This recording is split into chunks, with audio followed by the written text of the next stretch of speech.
7교시 수업을 하겠습니다. 공유하고 소통하고 융합하라. 이 강사인 정지훈 씨를 소개를 하겠습니다. 이렇게 좀 귀엽게 생겼죠, 이분의 학력은 한양대 의대를 졸업해서 의사고요. 서울대 보건정책관리학 석사학위를 했고, 미국 서던 캘리포니아 대 남가주 대학이라고 하죠. 미국의 아주 오래된 LA에 있는 기독교 사립대학이에요. 의공학 박사학위를 했어요. 그러니까 의학과 보건정책학과 또 공학 이 세 가지를 다 했죠. 그러니까 그야말로 융합적인 공부를 한 분입니다. 그래서 이분의 양력은 관동대 의대 명지병원 융합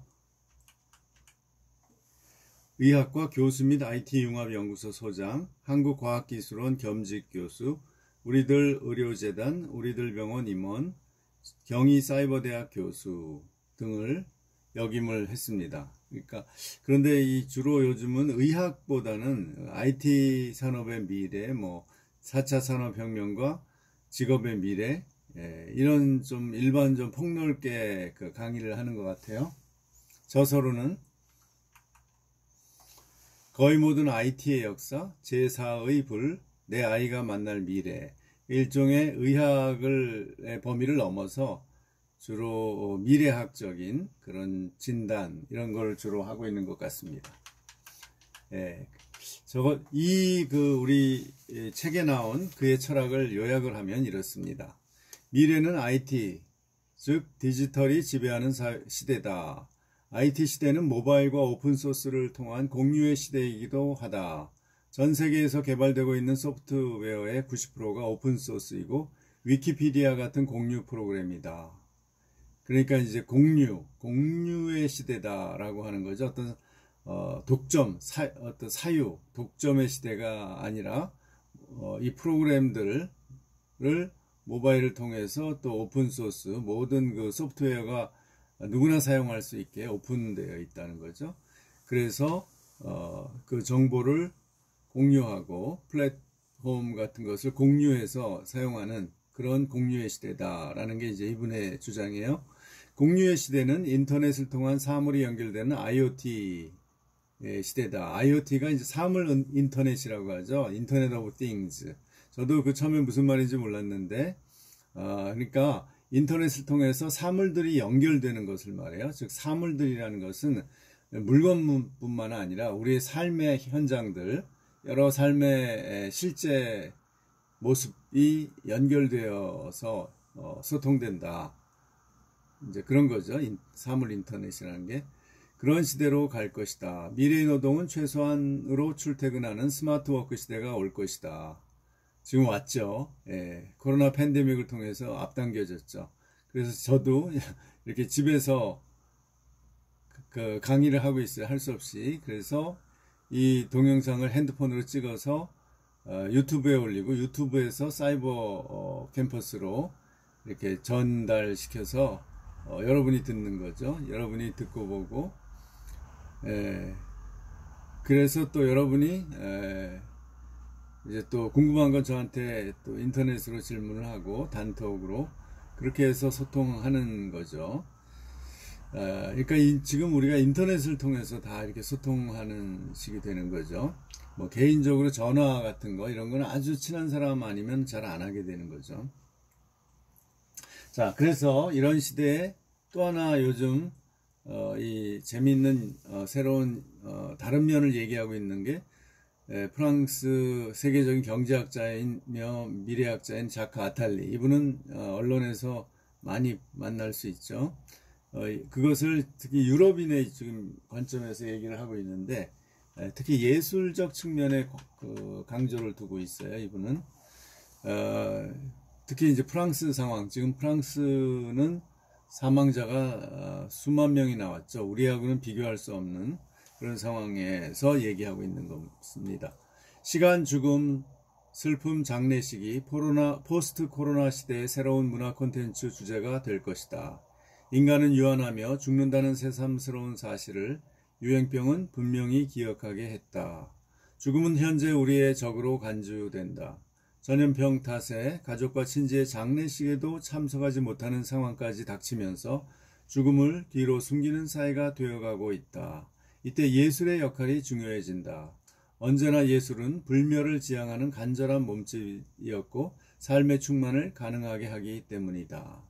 그런데 이제 옛날에는 예술은 예술가들이 주로 하는 거죠. 그래서 공연 예술을 하거나 뭐 콘서트를 하거나 가수들이, 아니면은 미술은 전문적인 미술관이나 전람회 전시회에 가서 봤죠. 그런데 지금은 사람들 모두가 이제 아마추어지만 또 아주 전문적으로 또 자기를 예술적으로 표현하는 게 가능해졌죠. 주로 이런 유튜브나 인스타그램이나 틱톡 등을 통해서 가능해진 거죠.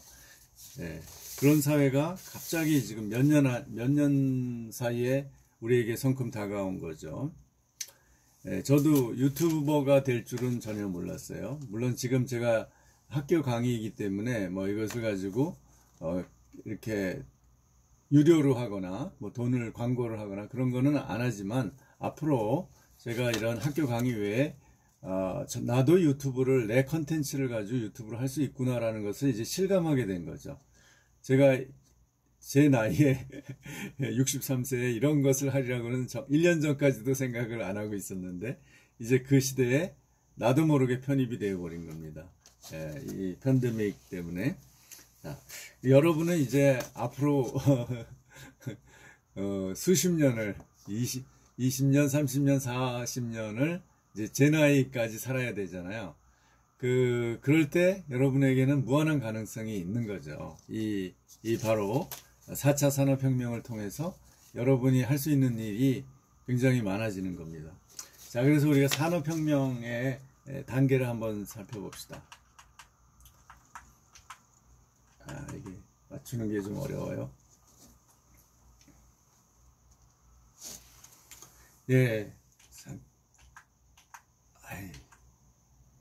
이게 이제 4차 산업혁명까지의 그림인데요. 1차 산업혁명은 18세기에 증기기관을 발명하면서 기계화가 이루어졌죠. 그러면서 생산력이 월등하게 이제 높아졌고요. 사실 이 유럽이 이 1차 산업혁명을 통해서 세계를 뭐 증기선이라든지 또 뭐 기차, 철강산업 해서 무기를 대량으로 생산하면서 세계를 지배하게 됐죠. 그 다음에 2차 산업혁명은 한참 후에 뭐 거의 그러니까 한 200년, 150년 내지 200년 후에 전기에너지 기반의 대량 생산혁명, 그래서 20세기 초반에 주로 뭐 컨베이어 벨트 시스템이라든지 포드 자동차의 대량 생산 시스템, 이런 걸 통해서 2차 산업혁명이 왔죠. 그래서 대중 소비 사회가 이루어진 거죠. 자동차도 많은 사람들이 이렇게 사용할 수 있게 되고 탈 수 있게 됐죠. 그 다음에 3차 산업혁명은 컴퓨터와 인터넷 기반의 지식정보혁명이고, 이것은 1960년대에 시작을 해서 1990년대부터 본격화되기 시작해서 지금 한 30년 지났는데요. 인터넷을 사용한 게 대중들이 뭐 지금은 인터넷이 없으면 살 수 없는 시대가 된 거죠. 이제 4차 산업혁명은 뭐냐 하면 AI 등을 이용하는 기술이 융합이 되어서 모든 것을 이제 실제와 가상을 통합하는 거다. 그런 시스템이 구축되는 사회다 라는 거죠. 하나씩 보면요.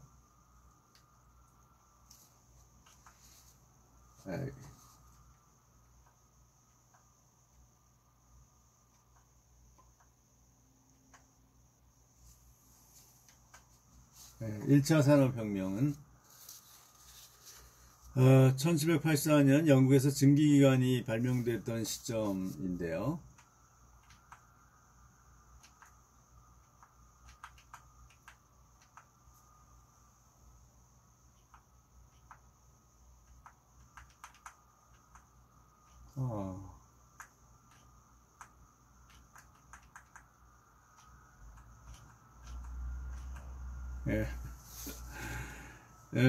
증기기관은 생산 방식을 인간의 손에서 기계로 넘기는 결정적인 계기를 제공한다. 이러한 변화 때문에 노동 생산성은 전에 비해 2, 3배 급증하게 된다. 2차 산업혁명은 1870년 전기를 활용한 대량 생산이 이루어진 시점을 말한다. 이를 통해 철도 건설과 대규모 철강 생산, 광범위하게 퍼져 있는 제조업 기계들이 발판이 되었다. 2차 산업혁명의 가장 큰 특징은 전기와 이를 기반으로 한 통신기술의 발달 또는 산업의 이제 발달이죠. 3차 산업혁명은요.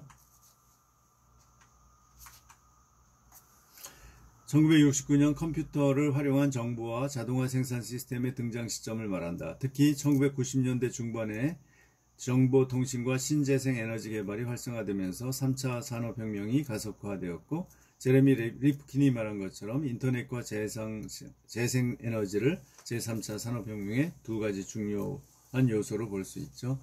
그래서 이제 전통적인 제조업 시대가 끝나고 사회적 네트워크와 협업 등에 의한 새로운 사회가 새로운 시대가 예고됐죠. 물론 아직은 우리는 2차 그 정지훈 씨 말처럼 이제 2차 산업혁명과 3차 산업이 동시에 지금 공존하고 있는 사회죠.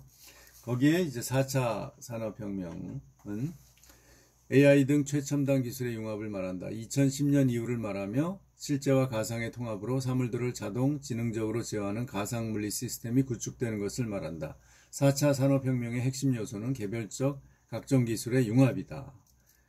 그래서 이제 우리가 이렇게 이 과목을 배우는 것 같아요. 디지털, 바이오, 오프라인 기술들이 새로 융합되어 새로운 부가가치를 창출해낸다. 또 다른 주요한 특징은 속도라고 말할 수 있다. 새로운 물건이나 기술이 발명되거나 발견되면 그 속도는 과거와 비교할 수 없을 정도로 빠르게 진행된다. 사실 그렇죠. 지금 뭐 인터넷을 통해서 어떤 사건이 하나 올라오면은 그대로 전 세계에 다 퍼지는 그런 그야말로 전자의 속도, 빛의 속도로 퍼지는 그런 현상들을 많이 볼 수 있죠. 그래서 이 책의 내용으로 들어가면 이제 아날로그 시대와 그 디지털 시대 얘기가 나옵니다.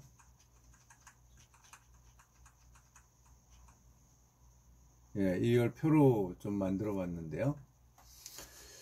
아날로그 시대는 어떤 수치를 이제 아날로그의 정의는 어떤 수치를 길이, 각도 또는 전류와 같이 외부적인 원인에 의해 연속적으로 변하는 물리량으로 나타내는 일이다. 그러니까 수를 물리적으로 계산을 할 수 있으면 아날로그예요. 그러니까 우리의 예를 들면 아날로그에서는 전부 물리량으로 나타내는 거죠. 실제 내 몸무게가 얼마고 예를 들면 우리가 그 트럭 같은 거 보면 몇 톤, 10톤 트럭 이렇게 나오죠. 그러니까 그 트럭이 실을 수 있는 무게가 10톤이다 라는 물리량으로 모든 게 나오죠. 그러니까 이 실제 무게가 있는 물리적 세계를 말하는 거죠.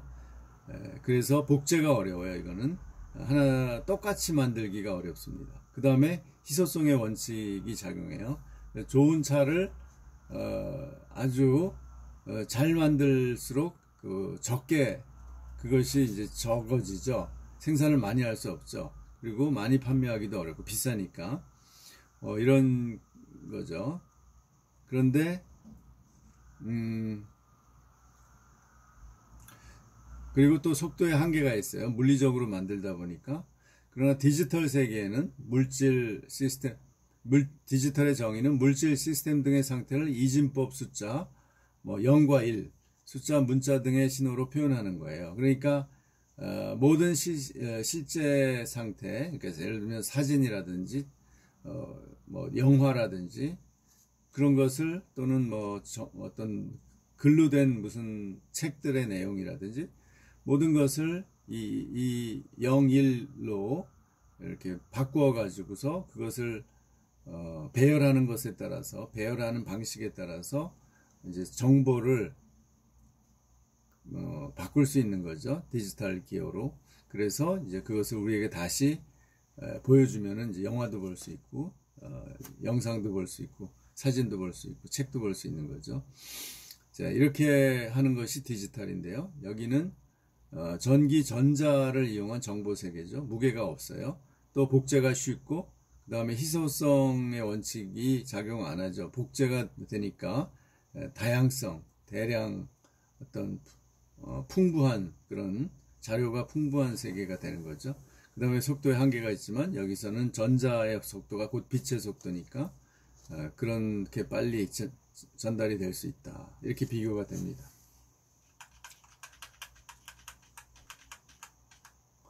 예. 그 다음에 이제 중요한 게 공유의 철학인데, 이 디지털 시대의 서막을 알린 책이 MIT의 네그로폰테 교수가 1995년에 디지털이다. 저도 이 책을 봤었는데요. Being Digital. 그래서 디지털 혁명을 예고했죠. 그 다음에 잡스가 2007년에 이 디지털 혁명을 모든 개인에게 그것을 접근시켜주는 아이폰을 출시했죠. 2007년에. 그래서 이제 PC만 고정된 그 PC를 가져야 되고, 그 다음에는 노트북을 가지고 다녀야 했는데 좀 불편했죠. 그런데 이제 모바일, 손에 들고 다니고 자기 주머니에다 넣고 다닐 수 있는 모바일로 전환했죠. 그게 바로 아이폰, 핸드폰 안에 컴퓨터, PC를 장착한 거나 마찬가지죠. 그래서 이제 그러면서 오픈소스 소프트웨어가 발달했어요. 이것을 이제 OSS라고 하는 거죠. 그래서 소스 코드를 공개해서 누구나 특별한 제한 없이 그 코드를 보고 사용할 수 있는 오픈소스 라이선스를 만족하는 소프트웨어다. 우리가 이런 한글이나 뭐 윈도우즈를 그냥 사용할 수 없죠. 돈을 내고 사가지고 번호를 써야지, 컴퓨터에 기록해야지 그 컴퓨터에서 작동을 하는 겁니다. 제가 지금 이 한글도 제가 샀어요. 2020 그 한글 프로그램을 사가지고 이렇게 여기다 설치한 겁니다. 이런 것은 오픈소스가 아니죠.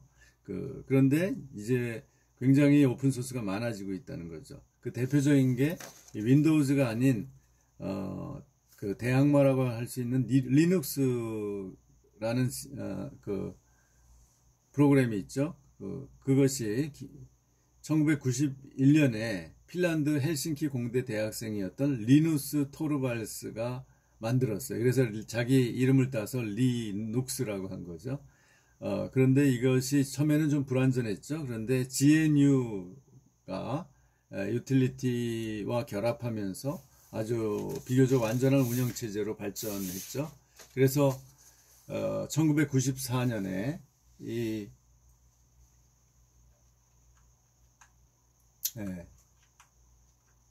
리눅스의 커널 1.0 버전이 나왔다고 해요. 그때부터 이 프로그램이 많이 쓰이게 된 거죠.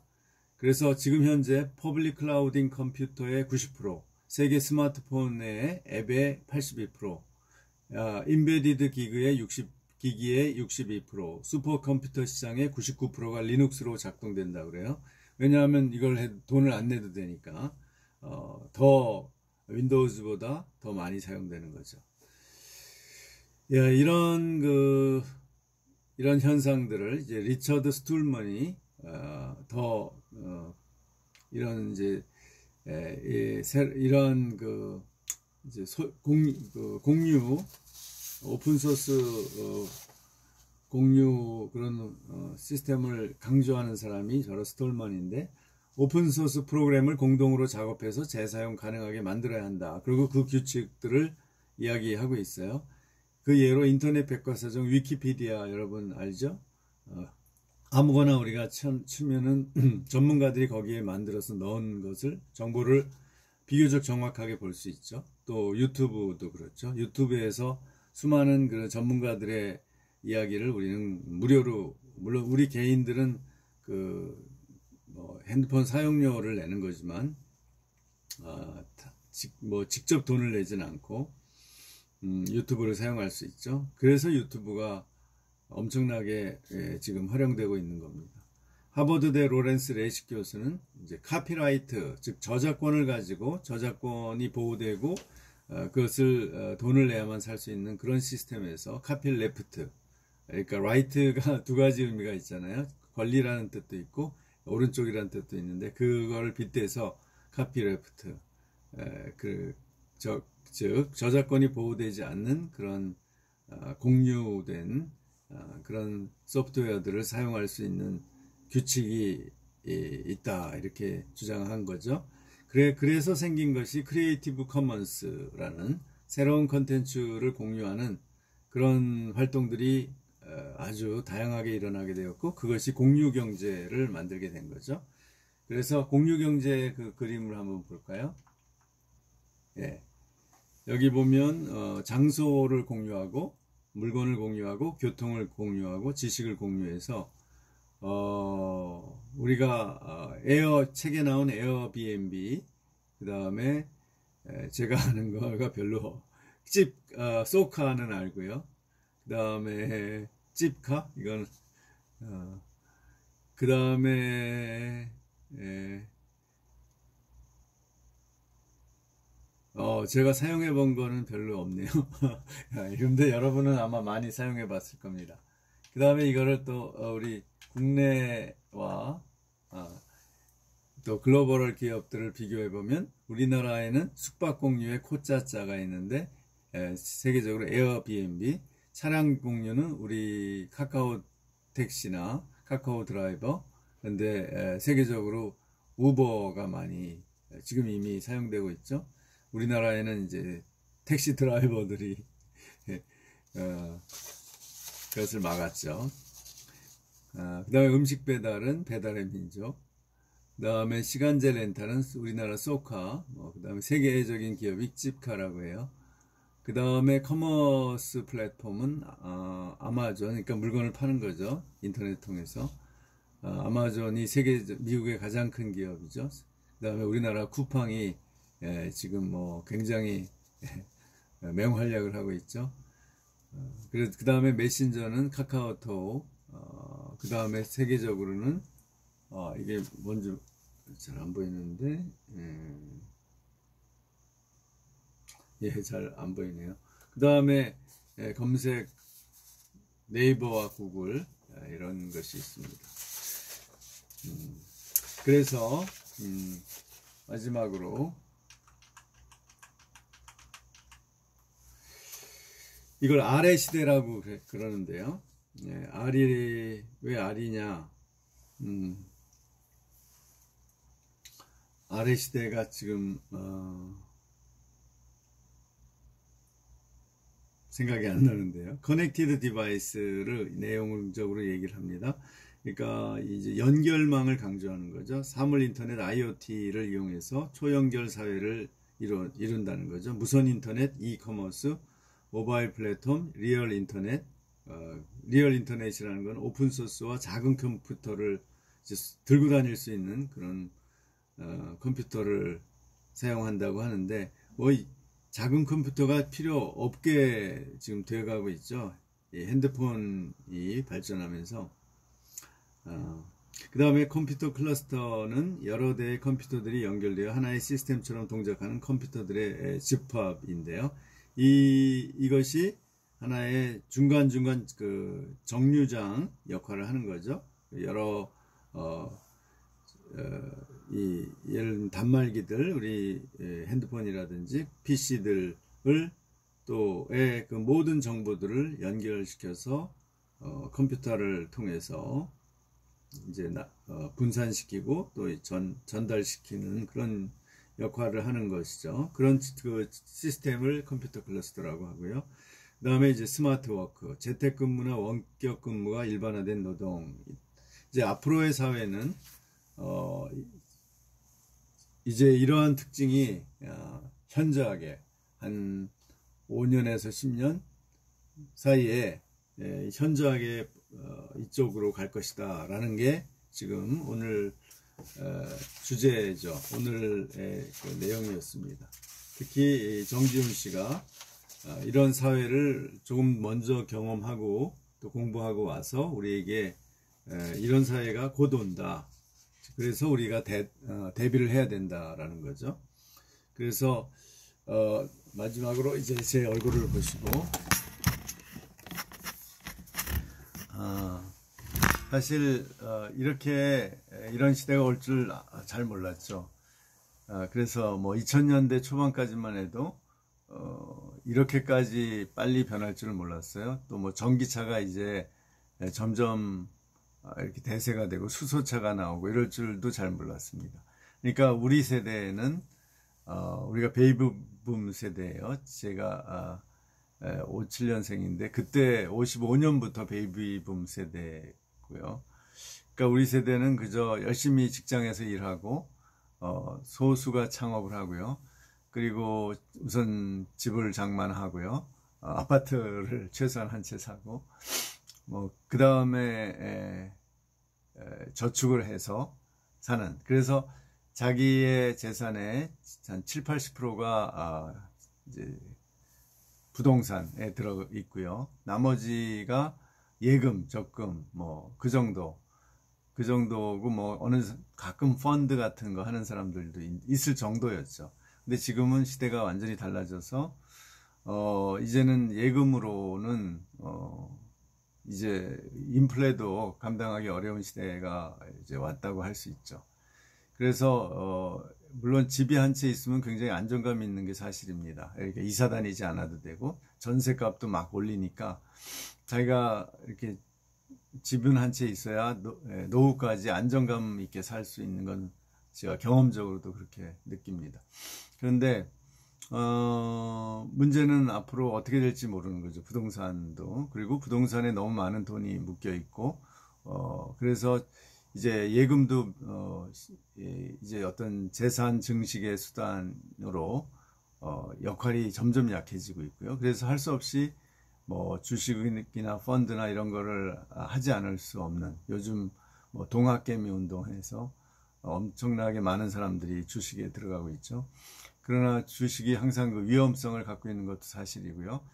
내가 또 이게 윤리적으로 보면 내가 이득을 얻으면 누군가는 그 돈을 잃은 거예요. 그래서 사실 합법화된 크게 말하면 합법화된 투기라고 할 수 있죠. 그렇지만 이게 지금 자본주의 사회를 움직이는 중요한 어떤 시장 경제의 중요한 요소가 됐죠. 자본을 기업들이 조달하고 또 부를 개인들이 형성하는 그런 중요한 수단이 된 게 사실이고요. 그래서 그것을 특별히 이렇게 윤리적으로 부당하다, 이렇게 문제가 있다, 이렇게 생각할 필요는 없는 것 같아요. 오히려 거기서 잘못된 부당 거래를 하고 이런 사람들이 문제죠. 자, 그래서 여러분 시대는 결국은 이 융합에서 얘기하는 것처럼 다양한 관점, 다양한 시도를 할 수밖에 없는 것 같아요.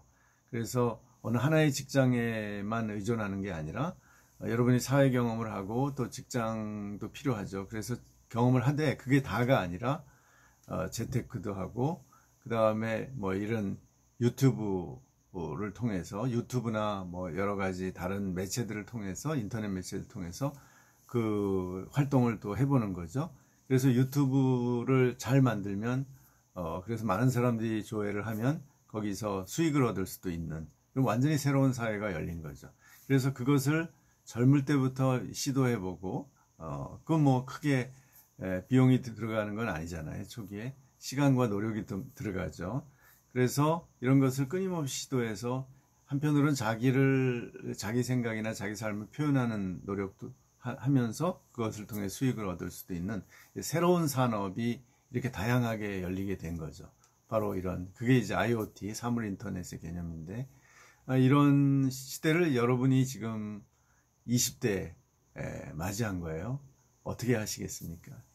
그래서 제 생각에는 제가 20대라면 저는 이 삶의 방식에 적응해서 뛰어들어서 이렇게 제가 살아가는 방식을 하나만이 아니라, 저는 주로 여태까지 교수로서 하나의 삶에 집중해 왔죠. 그러나 다양한 시도들을 하면서 살아갈 필요가 있는 걸 저도 느낍니다. 그러니까 여러분도 이제는 그 기존의 여러분의 부모님 세대, 또 여러분의 큰 형님 세대가 했던 그런 고정관념에서 벗어나서 이제 앞으로 21세기에 이제 지금 20년인데 앞으로 중반, 앞으로 50년, 2050년까지 여러분이 삶의 가장 활동적인 시기를 보내야 되지 않겠습니까? 이때 엄청난 변화가 일어나고 있는 거죠. 그래서 그 시대를 이런 수업을 통해서 미리 맛을 보고 앞으로 어떻게 내 삶을 융합적으로 운영할 것인가에 대해서 이제 고민을 하면서 이 수업을 계속 들었으면 좋겠습니다. 오늘 여기까지입니다.